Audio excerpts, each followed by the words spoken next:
I'm really starting to like Pope Francis here.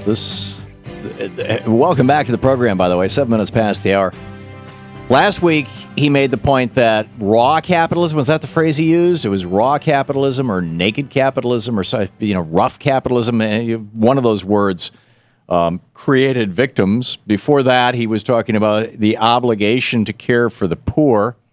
Before that, he had pointed out that the people who were living in that factory in Bangladesh that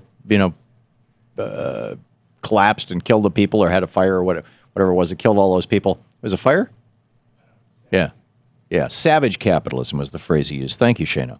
And in any case, he said that the conditions in this factory in Bangladesh were horrible, but he went on to say, I understand these people were working for 25 or 37 or whatever it was. I think it was $37 a week.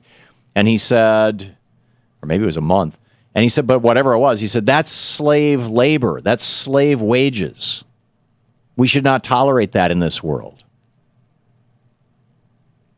This is the leader of the Catholic world. This is the leader of, 1.2, as I recall, 1.2 billion Roman Catholics. One of the largest religions in the world and one of the most powerful and influential people in the world. And now he's spoken out about atheists. Somebody said to him, can atheists be redeemed? And he said, and I quote, just do good and we will find a meeting point. This was his response to somebody saying, but I don't believe, I'm an atheist. He said, just do good, we'll find a meeting point. I mean, it's a start. It's a marvelous thing. I think this is such a nice change from the tone of Pope Benedict, who preceded him, who seemed to be far more into the pomp and ceremony of the office, and this. And Pope Francis is like he's taken a cue from Francis of Assisi. I think it's great. I've many times in this program over the years I remember back in my anti-war days and anti-nuke days and anti-nuclear war and whatnot. Not that I'm not against those things still, but I mean, when I was a teenager, the leaders, Father Berrigan, the Berrigan brothers, and there was a relatively famous nun whose name is escaping me at the moment, but there were a number of Catholic leaders and Thomas Merton was still alive and writing back then, and he wasn't writing so much on those issues, but, about spirituality in ways that were really deep and meaningful and insightful.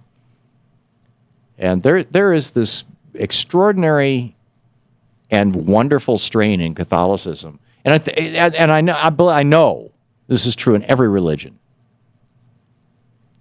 Louise and I recently had dinner with a friend who's Muslim, who's into Sufism and just the whole, the mysticism of Islam or within Islam.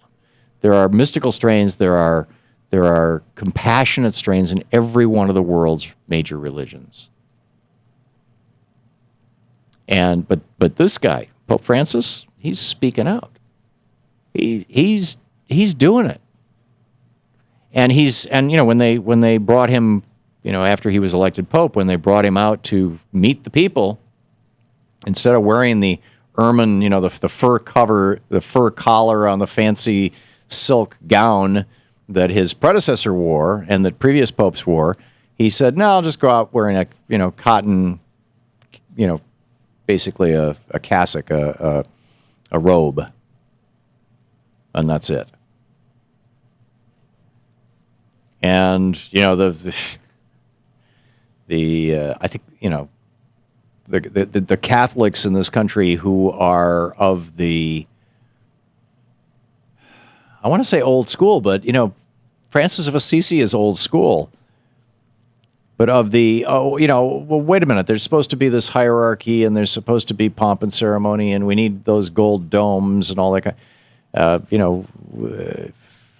think it was Pope John Paul II who did away with the thing where they carried, 4 guys carried the Pope around on a throne, on poles.